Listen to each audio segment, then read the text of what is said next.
So when did you find out that you were going to be the starter? What's that? When did you find out you were going to be the starter? How did you find out? The team after practice, Coach Harbaugh told us. Was that last week, or anyone did? Yeah, I think it was a couple days ago, last week maybe. What's life been like as a Michigan student athlete here so far? It's been amazing. Just making that transition, over to Michigan from Ole Miss was cool. I was really cold in the winter. That was the biggest adjustment, but I'm lucky to have met a lot of good friends on this team and guys who have welcomed me since day one. So, it's been comfortable. How long did it take to adjust to life on the football field with this group? Not too long. We got a lot of reps over the spring and just getting to get that chemistry down with our guys, all our tight ends and receivers. Didn't take too long, and I'm just happy we have playmakers out there to make plays. You already knew quite a few people on the team, but through Army All-American game, the opening. How much did that help you to acclimate and to kind of feel like you were fitting in? That helped me a lot. Actually, I roomed with Brandon at the U.S. Army game, and then Caesar was my center at IMG. So, that definitely helps. Can you at all kind of take us through this whirlwind that you've been on the last 6-7 months and just the range of emotions and now that you're here, kind of sum it up if you can? Yeah, that was definitely a crazy time in my college career. Just making that transformation from being ineligible and that process of coming over here in the spring and just not really knowing if I was going to be able to play this year. But with the mindset that I had, I was just attacking each day, and that's what the coaching staff really did a good job of getting me in there and get me in the reps that I needed. But my mindset was just attack every day, like I was going to play. But yeah, when I finally found out in Paris, that was an amazing feeling. You faced some great defenses in your career, your short career. How does this one stack up? Just go against some practice. Second to none. Really, just playing them every day. I think that's going to be a huge benefit for our offense because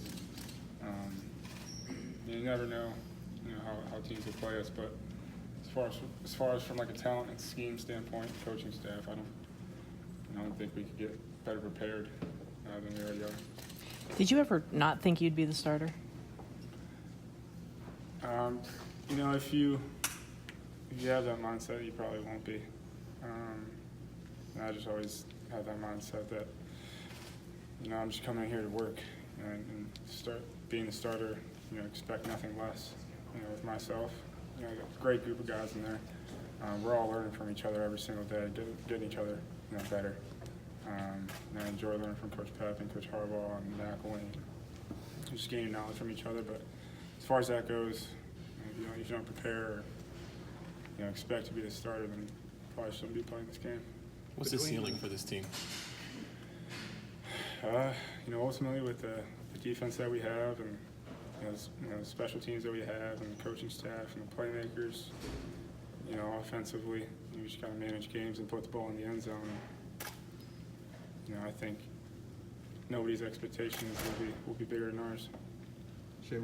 Once you got drafted by the Rangers, there's a lot of speculation as far as your athletic career is concerned. What is your intent? Because I think a lot of people were wondering, and the Rangers could still have your rights, and you could still finish out your college eligibility. What's your intent? I don't think there's really any intent there.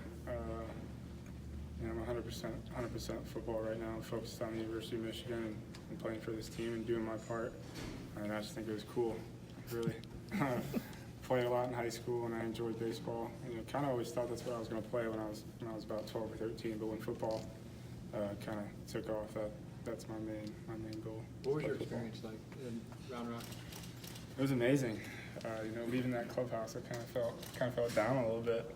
I was obviously happy to get back here, but met a lot of cool guys out there, a lot of veterans who. The cool thing about it was they put me in the AAA. They didn't send me out to the new guys in Arizona. They really put me out in a good situation to learn.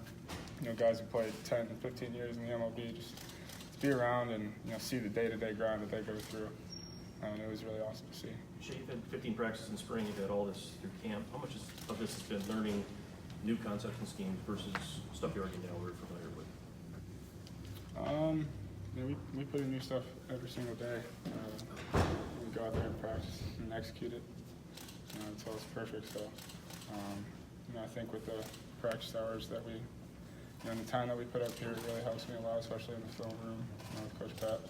So. I know you said at the end of spring you were comfortable with where you were. You knew you had a lot more to do, a lot longer to go. At this point in camp, when did you really start to feel like you had control of this thing?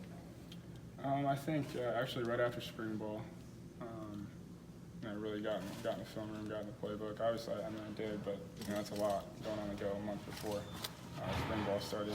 It's just a matter of getting reps, and getting that chemistry with the guys. Ultimately, yeah, reps. Really, I've gotten so many reps since the spring, and now fall camp is gone, and I feel like we're on a really good pace. Thoughts on your weapons, your receivers, your tight ends? There's so many of them. Zach Gentry, Sean McEwen, Eubanks, Terry Black, Donovan, Nico. There's so many guys. Grant Perry is going to be huge for us in the slot. So just get the ball to them and let them make plays. Shea, when you came up here a few months ago to officially move in, what was that trip like, and what was going through your mind? You're talking about in the spring? Yeah. Just coming here with an open mind, get to know the guys. I said before that they did an awesome job of, just making me feel comfortable and, hanging out or not being standoffish. So it was cool. Did you drive up here? Did I drive? No, I did not drive. No, got a plane with a couple bags or I what? flew, yeah. This time of year, we always ask football players what it's like to anticipate hitting and seeing another helmet on the other side. But for you, I mean, there's been a lot of waiting. How fired up are you to actually line up and see another team and actually play in a game? I'm so excited, especially with these guys, the special group of guys that we have. I'm just looking forward to getting out there and playing. Obviously, ended the season early last year. I think week 5. Yeah, it's week 5. Not being able to finish that season, I'm just ready to get out there with this team and just compete and play. When did you know you wanted to be here in Michigan? I think just I was getting ready to make that move. Coach Harbaugh had that visit with me. Just looking at him, and he told me the opportunity that we had. I didn't promise me anything. That's the cool thing about Coach Harbaugh. He's never going to lie to you. He's always going to tell you what you need to hear and not what you want to hear. He told me that you're going to have to come in here and compete. We got some guys in the quarterback room who are good, very good. But he said we got an awesome defense and a complete team. So I was excited to just come in here and work and try to get that job and just do my part. You've played in a lot of big-time environments in the SEC. What are your thoughts on playing at Notre Dame?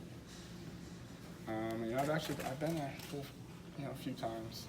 I was actually at the game today. I think they won 31-0. Yeah, I was actually a recruit for Notre Dame. Just seeing that it was a great atmosphere.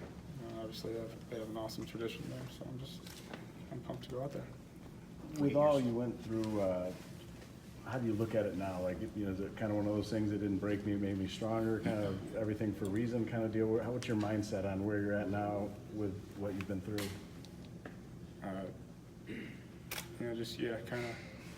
Whatever you go through, you have two decisions: get worse, get better, or worse. Crumble under adversity, or come out on top. I've been taught by my parents and my older siblings, just to control what you can control and just keep working, until you're at the top. So it's been a rough road, but I'm so thankful that I'm here at this university and to get to be a Michigan Wolverine. Is it kind of surreal for you growing up in Toledo, the bedtime stories your dad used to tell you about playing here, and now you have the opportunity to start right out of the gate? Yeah, that is crazy. The bedtime stories. I remember that. Every night before I went to bed, if I wasn't, being crazy, and he had to yell at me, he would lay down to me and obviously tell that story. It's crazy just to think that I'm here, at the University of Michigan. It's a reality now, and I'm just so thankful. We heard a lot from Nick Eubanks pick six. What's your side of that? I'm not gonna say anything about that, because if you guys look at the previous clip before that, we actually won the game, and the ref threw a flag before that. I don't know if you guys seen that? Yep. Yeah. It was on the 40-yard line, I think, with 3 seconds left. We were down 6, and I threw a touchdown to Drake Davis, who was actually at LSU. He caught it in the back of the end zone. The whole team stormed the field, and we look back, there's a flag, and then next play, I trip and throw a pick to you. Thanks. Yeah, that was tough. You handled this well. You've been in the spotlight for a long time in your life, but are you aware of the hopes on the outside from people and supporters of this program of what you can bring to a team that's had a good defense for a couple seasons, and that people really think you can put this team over the top? Definitely. That was the one mindset that I had coming in, that you got a championship caliber defense. You just come in and do your job, and you got great players on offense around you, great coaching staff. So just go out there and be yourself. But I understand the shoes that I have to fill. There's so many great quarterbacks to come through here. I'm just humble to be the guy. Just gonna go out there and give it everything I got every single play. What's that like in your own mind? Like, how important is it to take advantage of this opportunity? It's very important. It's a once in a lifetime. Not many people can look back and say they got the opportunity to be a quarterback at the University of Michigan. With Coach Harbaugh being a team captain and All-American here, now he's the coach. How many people get to do that? I'm sure he's getting us prepared like no other. He's the best coach I've ever been around, and he's making the most of his opportunity, and so am I. Is that what it feels like now for you? You've been in college 2 years, you're here now. Does it feel like kind of a lifetime opportunity here? Like it's your time? A lot of the guys have said that for the team. Does it feel like that for you? Like it's time for you to see what you can do here? Yeah, just gonna go out there and attack it, because I know there's not gonna be another shot. I only get this time once in my life. Just gonna go out there and play with our team as a whole. There's so many great players on this team, and I think each and every one of us are fired up about the kind of quiet confidence that we have going on. Just working every single day. When you were out in California this summer with the Steve Clarkson camp, and with Wilton Spate, did he say anything to you about like what you can expect just being the quarterback at Michigan? Me and Wilton have a pretty cool relationship. We really don't talk about football that much when we're together, but he did say to me one time that being the quarterback at Michigan is the biggest thing you're ever going to be a part of. I took that and ran with it, and I understand that, and I understand how big of an opportunity this is, and I'm just excited to do it. Shea, along those lines, when you got here, what was the reception like from Jim and Pep in terms of, I guess, just expectations? What was the talk like? Did they sit you down, kind of go over things with you? I'm sorry, can you repeat? In terms of the expectations, like Brad was saying, you're expected to come here. A lot of people are kind of pinning hopes and dreams to you. I mean, did Jim and Pep kind of understand or explain that to you, let you know how big of a deal it is? Yeah, I mean, we're all kind of men here. I think we all understand what lies ahead of us and what needs to be done. We all obviously the work ethic has to be through the roof, and I think as an offense we understand how good our defense is. And the biggest thing that we stressed on over the fall camp is just getting better every single day. Don't make the same mistakes you made yesterday. Be better than you were yesterday. Are there any similarities in the offense to what you were doing at Ole Miss that you're able to take that and grow from it, or has this been a wholesale adjustment for you?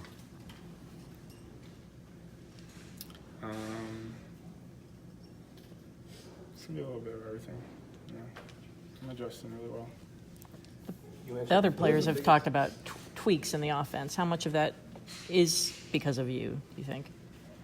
We're gonna do what we do. Coach Harbaugh and Coach Pep and Matt Quinn, Coach Werner, the offensive staff has a really good game plan, and I'm gonna go out there and execute it. Any cool?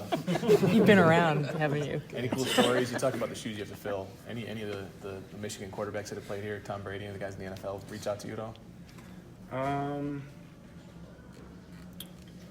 Jake Rudock, at one time, when he was up here, he had an opportunity to reach out to me, and he let me know that I can, come down anytime I wanted for advice, or anytime I needed anything, just to come to him because he's been there, he's done that. So haven't talked to Sounds like the you coach yet, but Did you reach out to Charles Woodson about the number?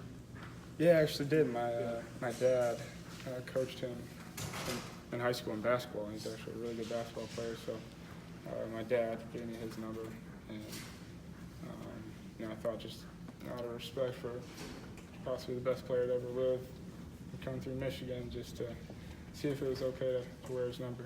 What did he say? He just, he said he can't wear it.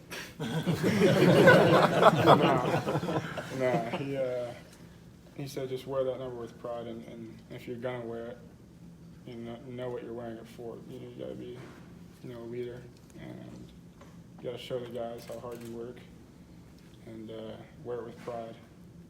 Who's your favorite Michigan quarterback? Oh, that's tough. I was kind of a big Chad Henne guy when I was little, but I'm gonna go with Tom Brady. Sounds like you don't want to share too much with the offense, which is fine, but in terms of you learning the offense, seems like the coaches are probably learning a little bit about you too. How much of the process has been you providing feedback as well on what you can do, what you think works? Has it been kind of a communicative process going back and forth? Yeah, there's, all these coaches have been around and won a lot of championships and been at the pro level. And just our quarterbacks in there, anytime we're just brainstorming, we put stuff together and we kind of collaborate on things and actually, run the stuff. So it's going to be fun. And you've been vocal about that too? Yeah. Offering up ideas? Yep. Do you talk to Deshaun Kaiser when you were teammates at one time? Yeah, we Pop Warner teammates. Or not teammates, he was actually, I was on, I think, the junior